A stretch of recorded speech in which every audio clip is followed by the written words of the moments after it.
Students, I am Kiran Gupta from MB international school Nayagaon Kota. आज हम हिंदी व्याकरण के अंतर्गत शब्द विचार का अध्ययन करेंगे। शब्द विचार जिन वर्ण समूहों का एक निश्चित अर्थ होता है वह शब्द कहलाता है, जैसे भवन, कान, विशेष, कौवा। अर्थात शब्द की परिभाषा है कि जिन वर्ण समूहों का एक निश्चित अर्थ होता है उसे यहाँ पर शब्द कहा गया है। जैसे कि हमारे सामने शब्द है भवन। भवन शब्द 3 वर्णों से मिलकर बना है, भ, व और न से। इन तीनों वर्णों को मिलाकर जो एक शब्द बनता है वह है भवन। और भवन शब्द को पढ़ते ही हमारे सामने एक चित्र उपस्थित हो जाता है, क्योंकि भवन पर्यायवाची है ग्रह का, निवास का और घर का।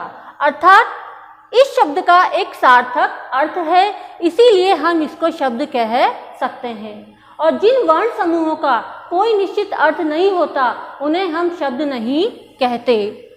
जैसे आड़ा को शब्द नहीं कहा जा सकता, क्योंकि इस वर्ण समूह का कोई निश्चित अर्थ नहीं है। लेकिन आम वर्ण समूह शब्द है, क्योंकि शब्दों से ही वाक्य की रचना होती है। आइए अब हम शब्द की परिभाषा पढ़ते हैं। ऐसा स्वतंत्र वर्ण समूह जिसका एक निश्चित अर्थ हो उसे हम शब्द कहते हैं। शब्दों के भेद विभिन्न आधारों पर शब्दों को 4 भागों में बांटा गया है। शब्द का प्रथम भेद है अर्थ के आधार पर, द्वितीय भेद है उत्पत्ति के आधार पर, तृतीय भेद है व्युत्पत्ति, रचना अथवा बनावट के आधार पर, और चतुर्थ भेद है प्रयोग के आधार पर। सर्वप्रथम हम विस्तार से पढ़ेंगे अर्थ के आधार पर। अर्थ के आधार पर भी शब्द के 2 भेद किए गए हैं। प्रथम भेद है सार्थक और द्वितीय भेद है निरर्थक। सार्थक शब्द अर्थात ऐसा शब्द जिसका अपना एक निश्चित अर्थ होता है उसे हम सार्थक शब्द कहते हैं। सार्थक शब्दों को भी 4 भागों में बांटा गया है। प्रथम है एकार्थी, द्वितीय है अनेकार्थी, तृतीय है पर्यायवाची और चतुर्थ है विलोम शब्द। एकार्थी शब्द जिन शब्दों से केवल एक ही अर्थ का बोध होता है उन्हें एकार्थी शब्द कहते हैं, जैसे किताब, फरवरी, बुराई, सुजान आदि। इसके विपरीत अनेकार्थी शब्द ऐसे शब्द जिनसे एक से अधिक अर्थों का ज्ञान होता है उन्हें हम अनेकार्थी शब्द कहते हैं। उदाहरण के लिए हम यहाँ पढ़ते हैं कनक शब्द। कनक शब्द के कई अर्थ हैं, जैसे कनक का अर्थ सोना भी होता है, धतूरा भी होता है, गेहूं भी होता है। इसी तरह से अंबर शब्द एक है लेकिन अर्थ अनेक है। अंबर का अर्थ आकाश भी होता है, कपड़ा भी होता है और कपास भी होता है। तृतीय भेद है पर्यायवाची। वे शब्द जिनका अर्थ एक समान होता है उन्हें पर्यायवाची शब्द कहते हैं। जैसे जल के बहुत सारे पर्यायवाची हैं, जैसे जल को पानी भी बोलते हैं, नीर भी कहते हैं और वारी भी कहते हैं। तो ये सारे शब्द जल के पर्यायवाची हैं। इसी तरह से कमल शब्द, कमल के पर्यायवाची हैं जलज, पंकज और नीरज। सार्थक शब्द का चतुर्थ भेद है विलोम शब्द। विपरीत अर्थ बताने वाले शब्दों को विलोम शब्द कहते हैं। आकाश का विलोम है पाताल, अमृत का विलोम है विष, सत्य का विलोम है असत्य। निरर्थक शब्द ऐसे शब्द जिनका अपना कोई निश्चित अर्थ नहीं होता उन्हें हम निरर्थक शब्द कहते हैं।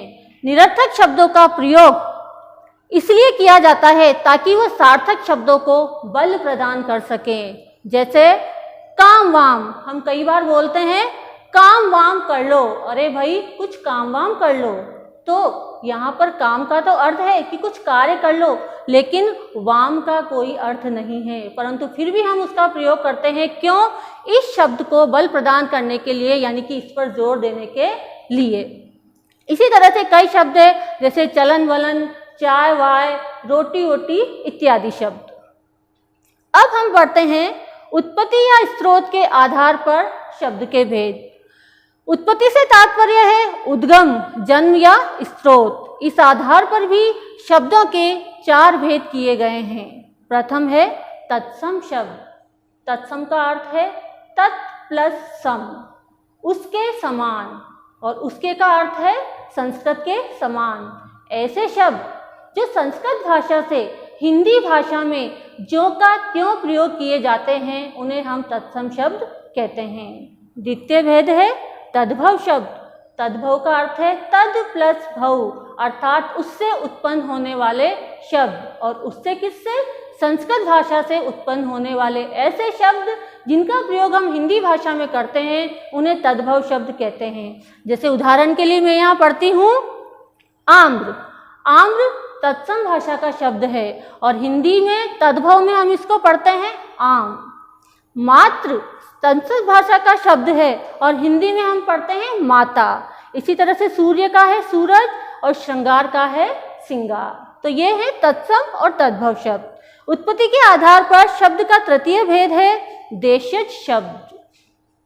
जो शब्द भारत की भिन्न भिन्न प्रांतीय भाषाओं से अथवा आदिम निवासियों की भाषाओं से हिंदी में आए हैं उन्हें हम देशज शब्द कहते हैं। देशज के अगर हम टुकड़े करें तो यह देश प्लस ज से बना है, अर्थात देश में उत्पन्न होने वाले शब्द। दूसरी भाषा में हम इन्हें ग्रामीण भाषा में उत्पन्न होने वाले शब्द भी कह सकते हैं। इसके उदाहरण हैं लोटा, पगड़ी, लकड़ी, खिचड़ी इत्यादि शब्द।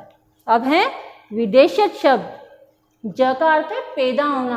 जो विदेशी भाषाओं से उत्पन्न हुए हैं ऐसे शब्द कहलाते हैं विदेशज शब्द।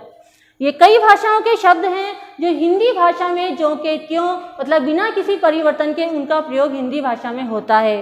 जैसे अंग्रेजी भाषा के कई शब्द हैं कॉलेज, टेलीफोन, डायरी, स्टेशन। ये ऐसे शब्द हैं जिनका प्रयोग हम हिंदी भाषा में भी करते हैं।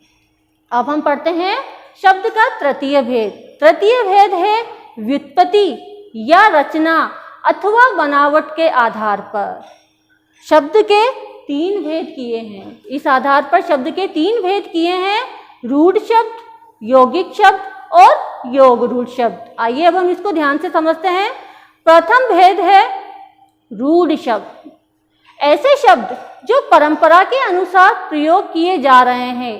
परंपरा का अर्थ है ऐसे शब्द जो पहले थे और अब भी हम उन शब्दों का प्रयोग बिना किसी परिवर्तन के हिंदी भाषा में कर रहे हैं। जो परंपरा के अनुसार प्रयोग किए जा रहे हैं और किसी विशेष अर्थ के लिए प्रसिद्ध हो गए हैं उन्हें हम रूढ़ शब्द कहते हैं।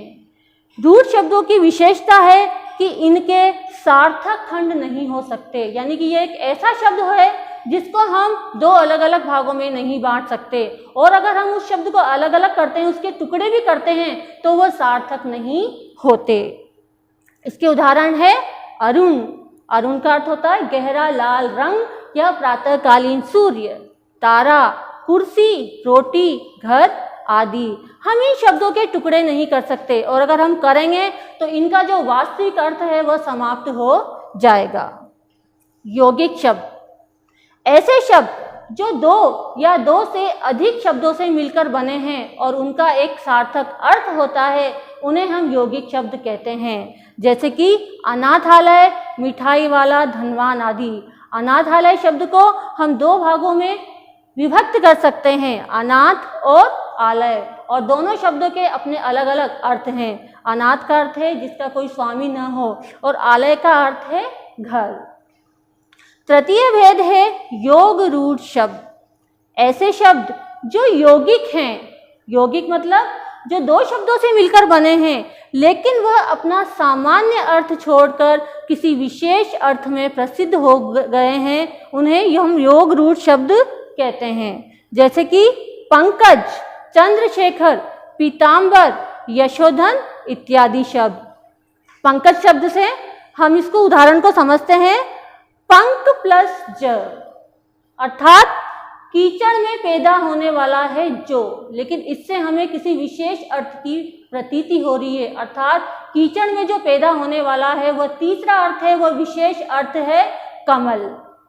इसी तरह से चंद्रशेखर, शेखर यानी शिखर पर, मस्तक पर है चंद्रमा जिसके, तो हम यहाँ एक विशेष अर्थ का अनुमान लगा रहे हैं, वह है शिखर पर चंद्रमा है जिसके अर्थात भगवान शिव। अब हम पढ़ते हैं शब्द का चतुर्थ भेद है प्रयोग के आधार पर। प्रयोग के आधार पर शब्दों को मुख्य रूप से दो भागों में बांटा गया है। प्रयोग के आधार पर मुख्य रूप से शब्दों के दो भेद हैं, विकारी शब्द और अविकारी शब्द। जिन शब्दों में लिंग, काल, कारक, पुरुष, वचन आदि के कारण विकार अर्थात परिवर्तन हो जाता है वे विकारी शब्द कहलाते हैं। इनको भी चार भागों में बांटा गया है, संज्ञा, सर्वनाम, विशेषण और क्रिया। एक उदाहरण देकर मैं आपको समझाती हूँ। जैसे मैं आपके सामने बोल रही हूँ कि बच्चा खेल रहा है, तो यहाँ पर बच्चा शब्द कर्ता है और खेलना क्रिया है। अगर यहाँ पर मैं इसको बदल के बोलती हूँ कि बच्चे खेल रहे हैं, तो आप देखिए कि रहे हैं अगर क्रिया बहुवचन की है तो कर्ता भी यहाँ पर बहुवचन का हो जाता है बच्चे। तो ये हैं विकारी शब्द, यानी कि जो परिवर्तित हो जाते हैं संज्ञा, सर्वनाम, विशेषण और क्रिया के अनुसार। द्वितीय भेद है अविकारी शब्द। बिल्कुल इससे विपरीत इसकी परिभाषा है कि जिन शब्दों में काल, लिंग, कारक, वचन, पुरुष आदि के कारण कोई विकार अर्थात कोई परिवर्तन नहीं होता वे अविकारी शब्द कहलाते हैं। इनको भी चार भागों में बांटा गया है, क्रिया विशेषण, संबंध बोधक, समुच्चय बोधक और विस्मयादि बोधक। क्रिया विशेषण शब्द है जैसे धीरे धीरे, लगातार इत्यादि शब्द। संबंध बोधक में आते हैं अंदर, बाहर, ऊपर, नीचे, यहाँ, वहाँ इत्यादि शब्द। और समुच्चय बोधक जो दो वाक्यों को आपस में जोड़ते हैं जैसे लेकिन, किंतु, अथवा, परंतु, और इत्यादि शब्द। और अंतिम है विस्मयादि बोधक।